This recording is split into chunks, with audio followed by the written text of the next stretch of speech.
Well, good afternoon, everyone. For those who are joining us from the live stream back at home, we also want to welcome you especially for joining us for what is our first of this year voice recital as part of our concert season here at St. John Newman. We also want to extend a special welcome to anyone who's visiting our parish, either from in person or otherwise via our live stream service here. Before we get started here, just a couple of notes. First, for those who are joining us in-house, we ask that you distance households from each other about 6 feet apart. We ask you that you continue wearing masks even throughout here in compliance with our state and local regulations. You will see a couple performers removing masks as we go on here. We've paced things out so we're always 12 feet apart from each other. And you'll see us wiping down microphones and whatnot in between. So this is both for our own safety and for the safety of those who are visiting here as well. If you're looking at the program notes, you're going to see a couple lines of stars, songs, and settings. Those are basically shorthand for applause points. Anytime we get to the end of a song and you see a line of stars there, feel free to give a round of applause. Totally fine there. These are usually separated into different sets. There's some thematic material in common, or the instrumentation is going to be similar from one piece to another. For example, the first two selections will both include myself on the cello there. So as a practical matter, it just works programming. But anytime you see stars there, go ahead and clap. We invite you to do so. I think that's the general gist here. Ordinary list is where I would let you know that there's going to be a light reception afterwards. Alas, a global pandemic had other plans in mind here. But nevertheless, we will carry on regardless, all right? The fact that we have a concert season at all is more than exciting from my end here, and I'm more than thankful that you're able to join us here. Let's talk our first performers here. We'll be welcoming Faye Heffel on our microphone 2 here. Faye has been a regular music minister here at St. John Newman for longer than I've been here. She's a music enthusiast since her teens, singing at the University of Minnesota Symphonic Chorus, and now a cantor at the church. She recently began studying voice and is pleased to partner with Anita Hoffman, who you'll be hearing later on, for Faye's first voice recital. And yeah, I know you've done a few in the past here. So we're excited to have Faye Heffel join us here on the mic. Tana Barkheimer on the piano has worked with church music ministry for over 30 years as a piano accompanist, cantor, and a director for both handbell and children's choirs. We do have both of these at St. John Newman, and you will hear them as the season goes on. This is her 38th year of teaching piano and voice lessons, and I'm proud to say I've been a student of hers in the most recent past, so I can absolutely vouch for her CVs as a piano teacher here, so thank you. Someday, perhaps you will see me at the keys at a weekend mass, but not this weekend. So, Tana received her Bachelor's of Science in Music Education from Indiana University of Pennsylvania. For those who don't know me, my name is Doug Starkeybaum. I'll be serving as Master of Ceremonies for this event, but you probably know me more in my role as music director here at St. John Newman Egan. My main instrument has been the cello, but it's one of those things where I spend more time these days as a singer than as a cellist. But you will see me with the Bloomington Symphony Orchestra, and a couple other professional ensembles in the area. As a singer, I've worked with From Age to Age and also Cor Voce, some may know it as the St. Paul Vocal Forum, where I've sung with Dr. Lynn Trapp, Matthew Goins, and Peter Duro. Other events will be coming down the turnpike as well. In addition, for our St. John Newman concert season, I will be featured in at least 2 solo cello recitals. Dates are currently unavailable at this time because the nature of pandemic, we have to schedule each of our concerts as an case-by-case basis. The last thing we would like to have is for some giant concert to be on the calendar and for only to get shut down due to a lockdown. We respect your time and energy far too much to make that happen. So you will see things come up on the website and on the bulletin and in the email blast as they appear here. So stay tuned for that, okay? I think I've blathered on for long enough, so let's get started here with Loch Lomond. traditional Scottish text and song that many of you are familiar with. A couple different interpretations of this song. One is, as this has the song being sung by a lover of someone else who's been captured and set to be executed. And the speaker states that he'll never meet his love again in the temporal world on Loch Lomond. But another interpretation has the low road. You'll take the high road, I take the low road, is that it refers to a traditional underground route taken by the fairies, or the little people, who were reputed to transport the soul of the dead Scot who died in a foreign land back to his homeland so he could rest in peace. Our second song on the set here is the Ave Verum Corpus. Many of you have heard this during Holy Week, but this is the one composed by Mozart. This is one that he completed only 6 months before his passing, actually. It was written to be performed on Good Friday. It was written for a short friend of, or a close friend of his. And it's not that long, maybe 46 measures at most. And with it, he transforms the timeless text into a serene testament to the depth of Mozart's own spirituality. So, without saying anything further, let's welcome Faye Heffel to the microphone, and I'll be shutting this off and joining you here on the cello.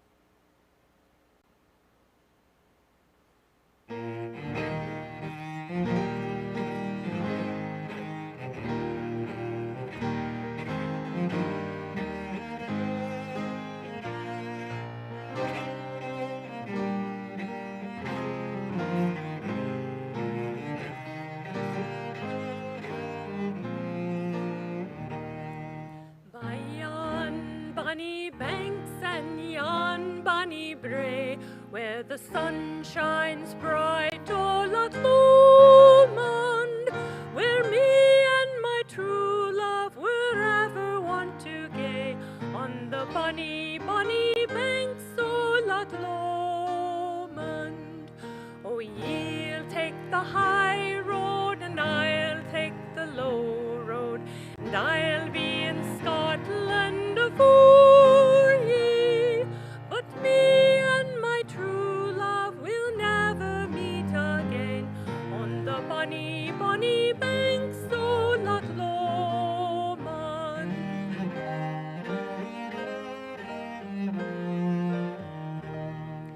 'Twas there that we parted in yon shady glen, on the steep, steep side of Ben Lomond, where in purple hue the Highland hills we view, and the moon coming out frae the gloamin'.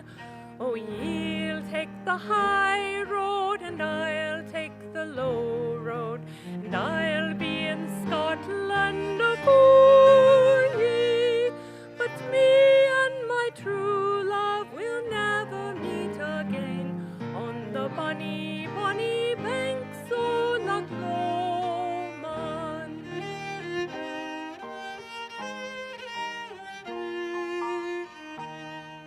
The wee bird may sing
And as we switch performers here, we want to welcome our next soloist here, Anita Hoffman. Anita has had a long, rewarding career as a professional violinist. Several years ago, she began studying with Dr. Melissa Holm Johansson. And since then, she's enjoyed performing with the Minnesota Chorale as well as the Edina Chorale. Now, I asked this about Faye before the program because I was still kind of wondering, what's the connection between you and Faye that made this all happen? And the short answer is both of you guys both work with second act players here in Rosemont. And I think that connection goes back at least 3 years or so. So we're so grateful to have you here joining us in the spotlight. And without further ado, we're going to hear a Beau Soir by Claude Debussy with a poem set to a poem by Paul Bourget.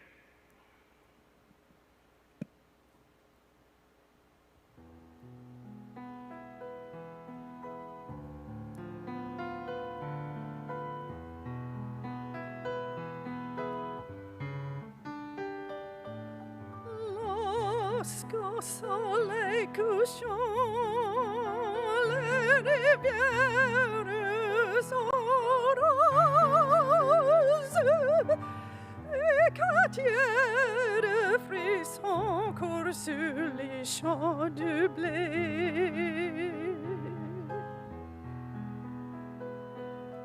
À conseil d'autres ressemble sortir des choses et monter vers le cœur troublé. À conseil de goûter le charme d'être amante, cependant qu'on ne jeûne et que le soir est beau, car nous nous en allons comme ça va se tendre.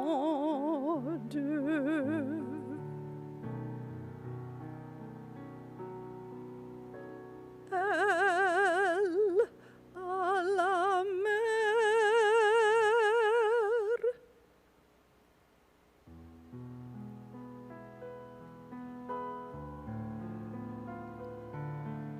Nous au tombeau.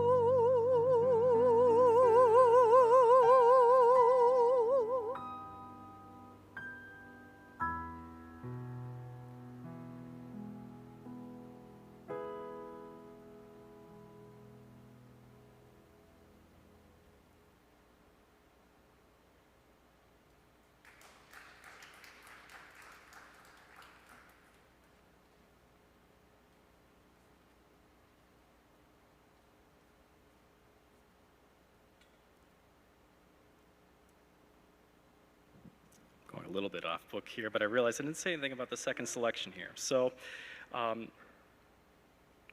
just a little bit of inside baseball for those who may or may not be a cellist here in the audience. I don't know, any show of hands maybe? If you're in the live stream, I'm sorry, I can't see your hand here, but I'll take your word for it. So if you're a cellist and you're growing up and studying this instrument, you're going to run into a lot of music by Johann Sebastian Bach.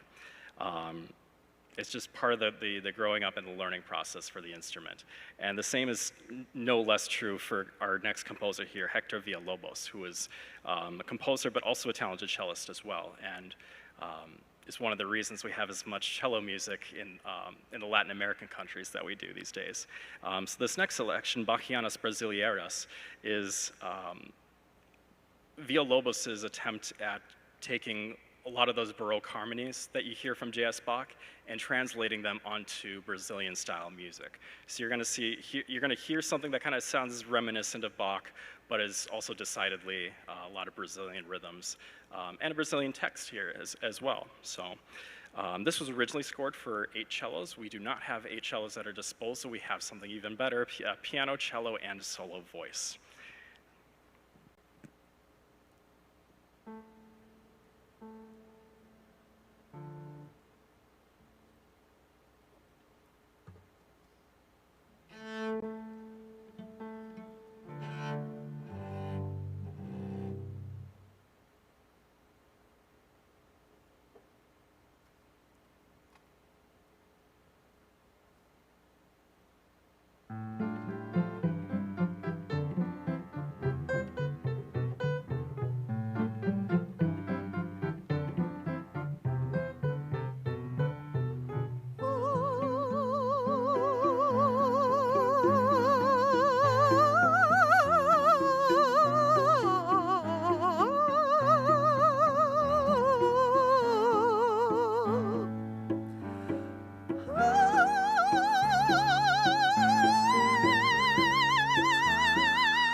slowly passing, rosy and lustrous, o'er the spacious heaven with loveliness laden.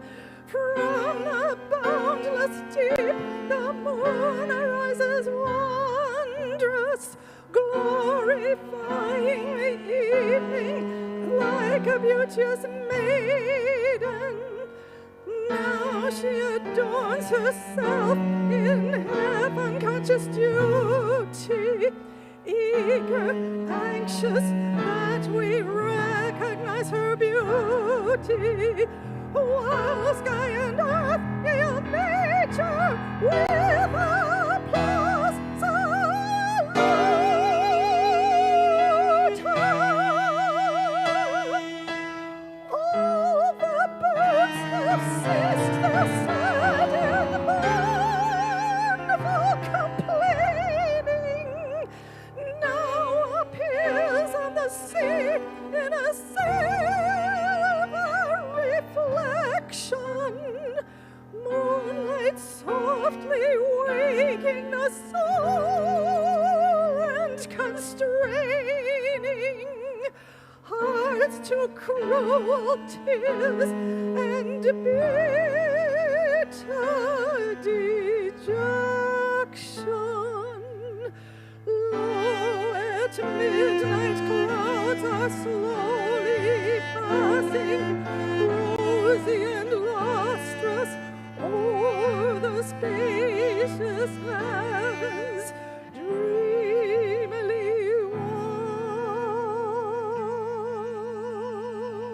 wondrous.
We welcome your patience as we do a brief sit change, and I find my spot back in the program once again. Our next set is going to be one single song here, a duet with Anita and Faye, the first one of this afternoon's program. which is Die Schwestern by Johannes Brahms. Brahms is what in the classical world people would consider as the sort of the musical descendant of Beethoven. So a lot of those wild developments of harmonies and what such that Beethoven started, Brahms kind of took up that mantle and continued that work as well. And we're going to hear a bit of that in this duet as well. Die Schwestern is German for the sisters, and so it's quite suiting that you're going to hear a song of two sisters singing how they're exactly alike in many respects, and they're so proud of this being exactly the same in many different ways. They sing similar words for each verse, and then finally at the end it comes to an abrupt halt when they realize we're exactly the same to such a degree that we've fallen in love with the same man. And the song's over. In fact, I think that's literally the end word, if I remember right. So, something to end on a good note for. So, Die Schwestern by Johannes Brahms.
As part of our next set here, you're going to hear kind of a variety of different selections, starting with At the End of the Rainbow.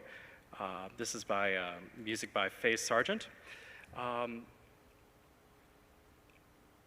During this, sorry, I lost train of thought here. During this is really an odd time for a lot of us to be performers, musicians, music ministers. Certainly for us, but for anyone in the church music world or liturgical world, COVID just makes things much more complicated. And for a parishioner, if you're attending a church, just your life in general is going to be very strange. And for people, it used to be you would hear the new normal was the word on people's lips oftentimes. I'm not sure if a lot of people have really felt like this new normal is quite normal yet. And I think this next song, At the End of the Rainbow, kind of speaks to that. A mantra you'll often hear in our liturgical world. We've used it on occasion here at St. John Newman. It's sung, all will be well, and all will be well, all manner of things will be well. So we'll make use then this next week here, so stay tuned. But I think this next song really kind of harkens to that same sort of mentality. Like even when things just feel like you're at the complete bottom here, just know that, at the end of the rainbow, what's the exact words here? I had it pulled up. At the end of the rainbow, all will be fair. All right, so it's clearly a song for hope for a friend who is grieving. And sometimes when you have someone who's grieving like that, words can never seem like they're enough. So putting something like that to a song is sometimes the next best thing we can do. And there's not much else that we can do sometimes beyond that, but nevertheless, we're here singing. So, followed by End of the Rainbow, we have a Swedish folk song, which speaks about a young sailor stationed at the helm of a ship who asks for the swallow to send his regards back home, presumably a home that's very far away, a homeland that maybe he hasn't seen for months or even years. It became a popular song for those who emigrated from Sweden, and Faye would like to dedicate this to the memory of her father, Thorbor Orefalk, who emigrated to the US from Sweden. Last selection here is very good advice, a song selection from the 1951 film, Alice in Wonderland.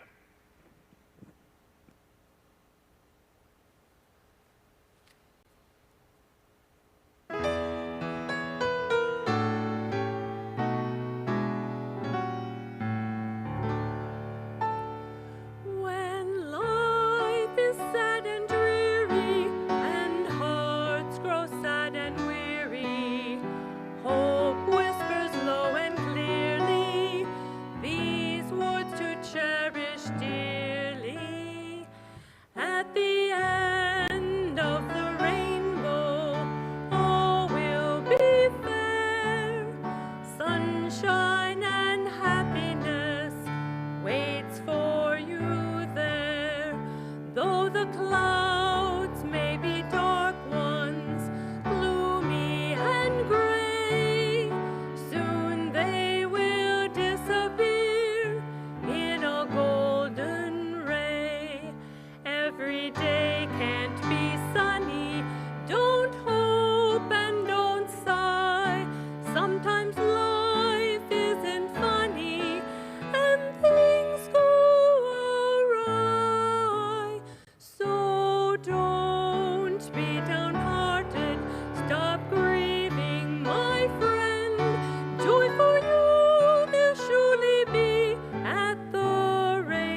trouble that I'm always in. Be patient is very good advice, but the waiting makes me curious, and I'd love the change should something strange begin. I'm sure that I know right from wrong, and I have the best intentions. Life should be such a merry song, but there is where I give myself very good advice, but I very seldom follow it. That explains the messes that I'm always in.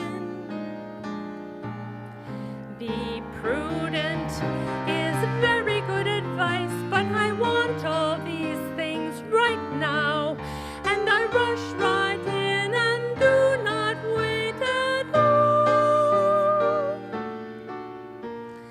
I went along my merry way, and I never stopped to reason. I should have known there'd be a price to pay someday. Someday. I give myself very good advice, but I very seldom follow it. Will I ever learn to do the things I should?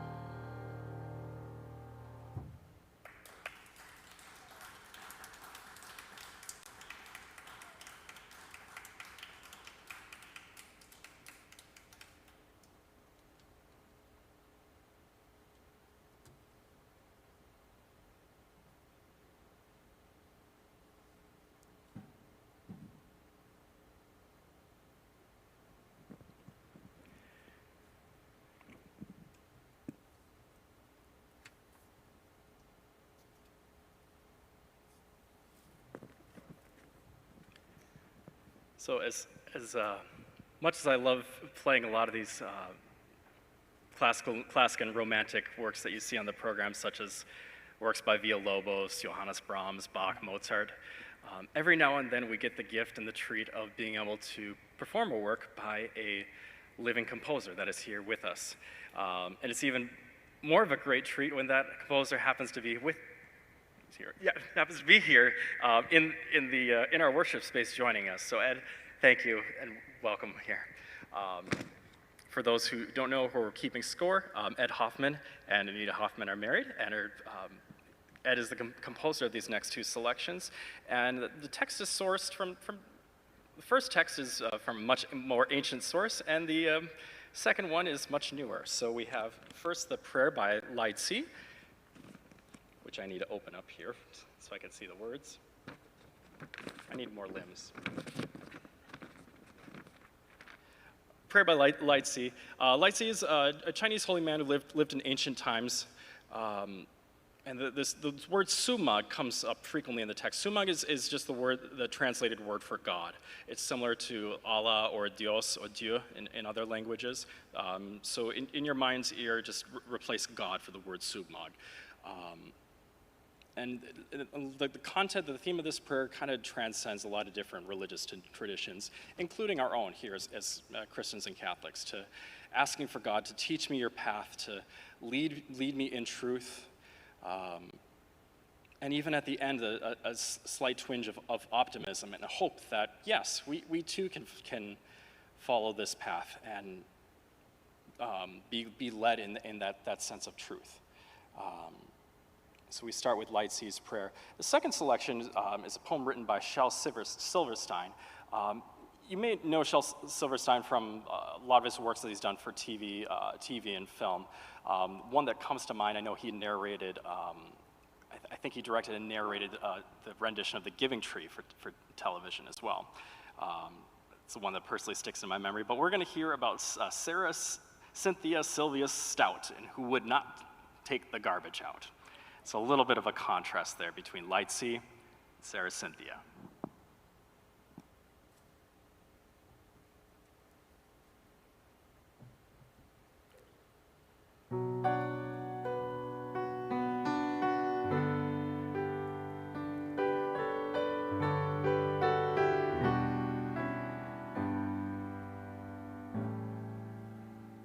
Show me thy ways, O Sugmad. Show me thy ways. Teach me thy path. Lead me in thy truth and teach me. On thee do I wait all day. Remember, O beloved, thy guiding light, and thy loving care, thy loving care.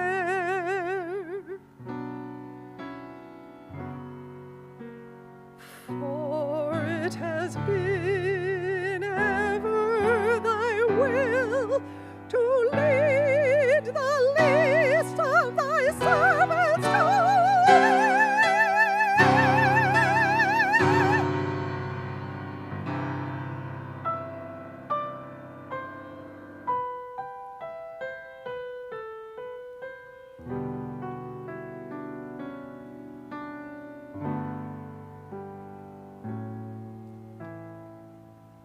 show me thy ways, O Sugmad.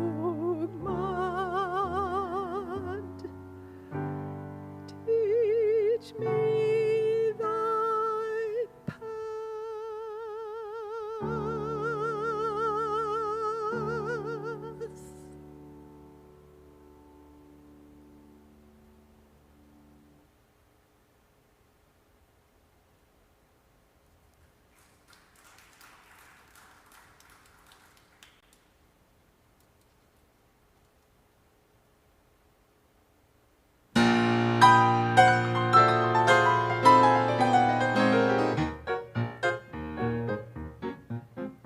Sarah, Cynthia, Sylvia Stout would not take the garbage out.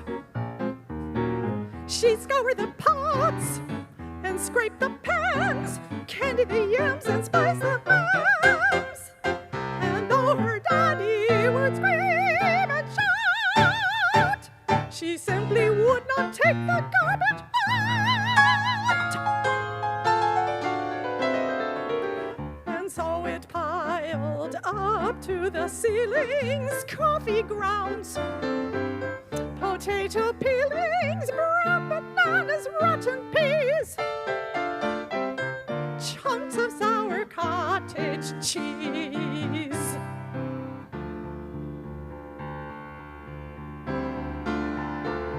It filled the can, it covered the floor, it cracks the window and blocks the door with bacon rinds and chicken bones, drippy ends of ice cream cones, prune pits, peach pits, orange peel, gloppy globs of cold oatmeal,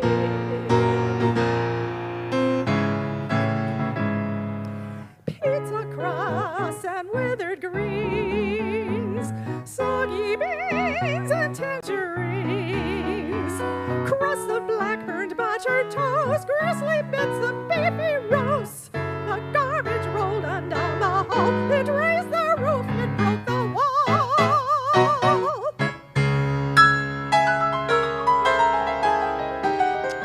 Greasy napkins, cookie crumbs, globs of gooey bubble gum, cellophane from green bologna, rubbery, blubbery macaroni, peanut butter caked and dry, curdled milk and crusts of pie, moldy melons, dried up mustard, eggshells mixed with lemon custard.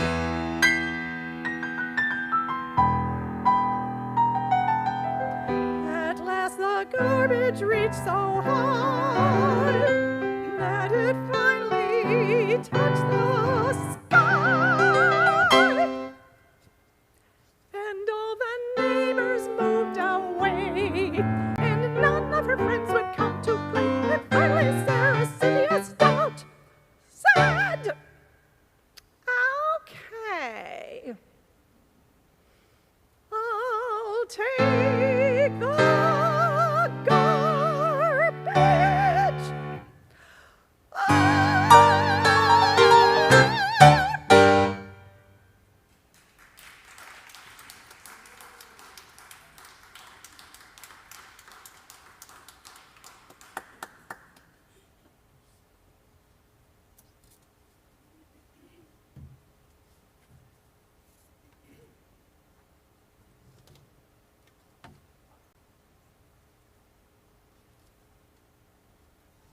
This next selection here, Oh, Margaret, It's You. It's from the opera called The Telephone by an American composer named Giancarlo Menotti. Menotti is one of these, he's considered an Italian-American composer, but he kept his Italian citizenship the whole time. He's kind of one of the few composers that we can really point to in the American tradition, or at least one of the earlier ones, who really made the connection between classical opera and TV and radio broadcast. After his first couple of successful works, he was commissioned right away from NBC for broadcasting works. And one of the more significant ones is the one in the program here, Amal and the Night Visitors, which was written for TV in '51, and since then it had been rebroadcast around Christmas time.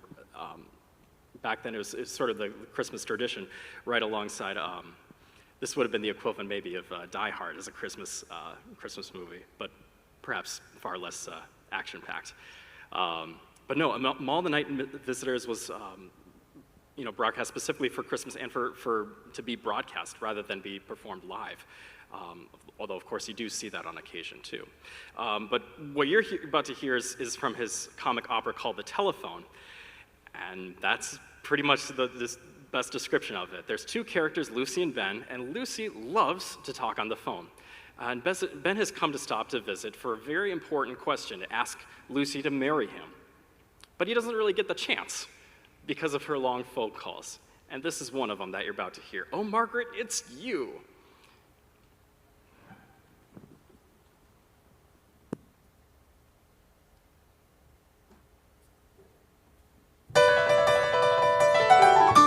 Excuse me. Hello, hello. Oh, Margaret, it's you. I am so glad you called. I was just thinking of you. It's been a long time since you called me. Oh, I cannot come tonight. No, my dear, I'm not feeling very well. Where? I wish I could be there. I'm afraid I must not. Hello, hello. What did you say, my darling? What did you say? Hello, hello. Please speak louder. I heard the funniest thing.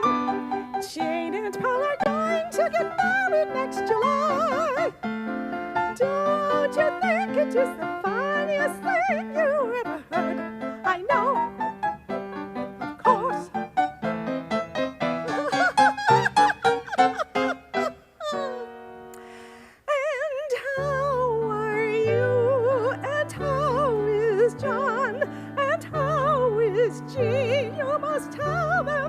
Send them my love. And how is Ursula? And how is Natalie? And how is Rosalie? I hope she's gotten over her cold. And how is your mother? And how is your father? And how is dear little Granny?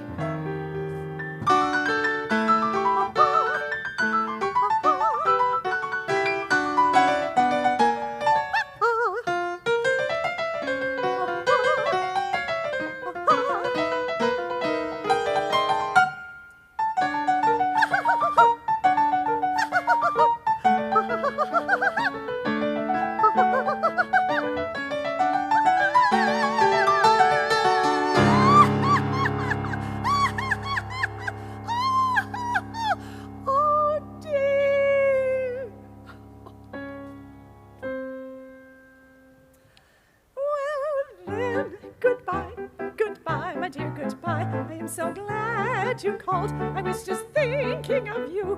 It's been a long time since you called me. Yes, you already told me that. No, my darling, of course I won't forget. Yes, yes, goodbye, my dear, goodbye. Yes, my darling, goodbye.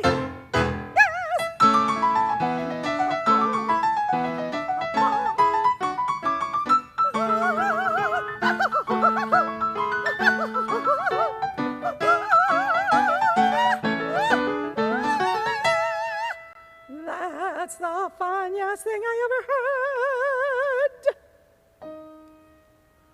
And how are you and Bets and Bob and Sarah and Sam? You must tell them that I send them my love. And how is the pussycat? How is the dog? Oh, I'm so glad. Goodbye. Yes, Margaret.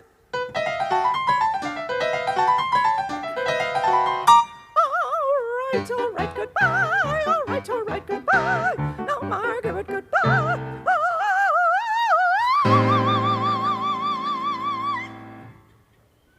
So long.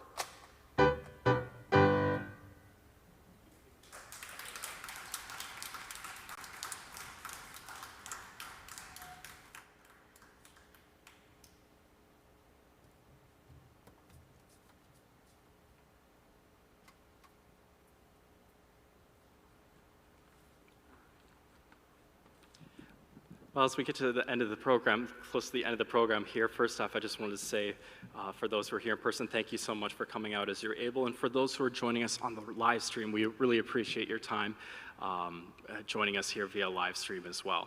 I made a very glaring omission here at the beginning as I was introducing our performers, which is I neglected to welcome our other collaborative pianist here, which is Lawrence Henry.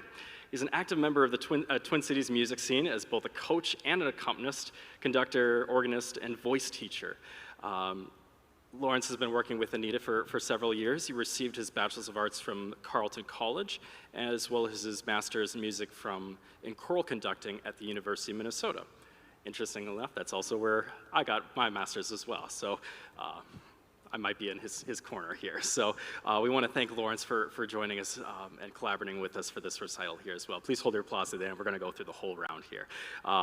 We also want to thank Tana for joining us on piano as well, and for being for many rehearsals, for Faye Heffel and Nita. If you're not here in person, you're not going to see in the corner here Rami Gap and Kayla Messner, who are both running sound and the live stream respectively. We're thankful for their time. We also want to thank the supporting staff here at St. John Newman for otherwise keeping me in business here as well. We would not have this concert series without their help as well. I'm sure there's probably someone I'm forgetting. Please email me after the fact so I can edit it in post-haste here, because you guys really make these kind of events possible. So I can't thank you enough for that. Our final selection here is the Stepsisters Lament from the musical Cinderella by Rodgers and Hammerstein. Gives us a taste of a sarcastic response of two stepsisters to the prince's captivation with Cinderella. I mean, why would someone want Cinderella? Sure, she's got these rosy cheeks, but not as rosy as a rose, but she's got this wonderful skin, but, you know, just wonderful skin. Why wouldn't want something that's just me instead? So this is the Stepsisters Lament.